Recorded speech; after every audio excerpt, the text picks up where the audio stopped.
তেঁতুল দেখলে আমাদের কম বেশি সবারই খেতে ইচ্ছে করে। তো তেঁতুলের ললিপপ খেয়েছেন কখনো? যদি খেয়ে না থাকেন ভিডিওটা আপনাদের জন্য। তেঁতুলের ললিপপ যে এত বেশি মজার হয় সেটা জানা ছিল না। সো হ্যালো এভরিওয়ান, আসসালামু আলাইকুম।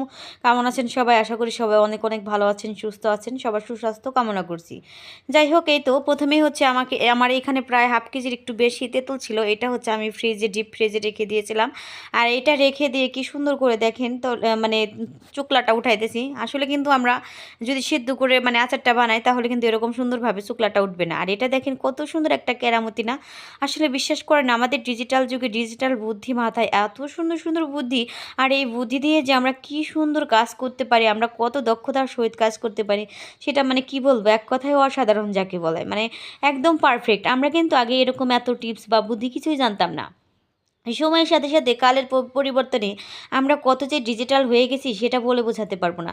যাই হোক, এই যে তেঁতুলের শুকলাগুলো উঠাচ্ছিলাম, আর এইগুলো উঠানো কিন্তু হার্ডলেস কাজে। এটার জন্য মানে আমার হাতে প্রচুর পরিমাণে ব্যথা হয়ে গেছে।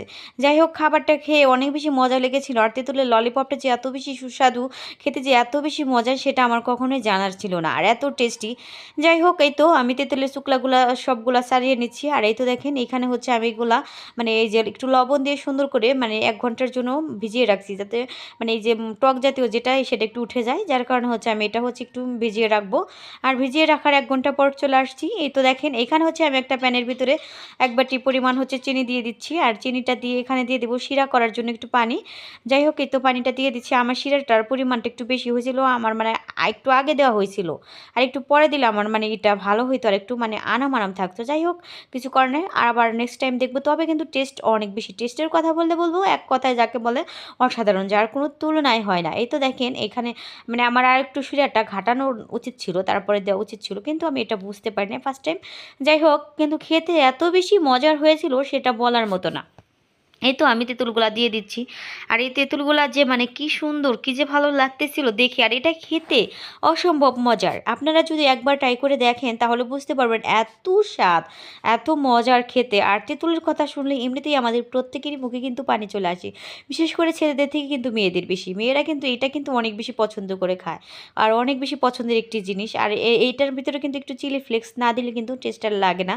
যাই হোক, এখানে কিন্তু চিলি ফ্লেকটার পরিমাণটাও দিতে হয়। আমি সুন্দর করে চিলি ফ্লেক করে যে এখানে দিয়ে দিছি ছিটিয়ে। আর এটা কিন্তু অনেক বেশি টেস্ট, আর ফ্লেভারের কথা বলবো, এটা অনেক বেশি সুন্দর ফ্লেভার আসে, যার কারণে হচ্ছে এটা মাস্ট আমি দেই।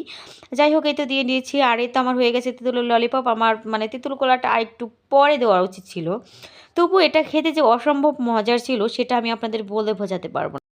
আর এটা দেখতেও অনেক বেশি লোভনীয় হয়েছিল। আমি কিন্তু জলপাইয়ের আচার বানিয়েছি, তার সত্ত্বে আমার মেয়ে বলছে, মা আমাকে তুমি এই আচারগুলাই দিবা, আর জলপাইয়ের আচার তুমি খাবা। তাহলে বুঝেন এর টেস্টটা কীরকম।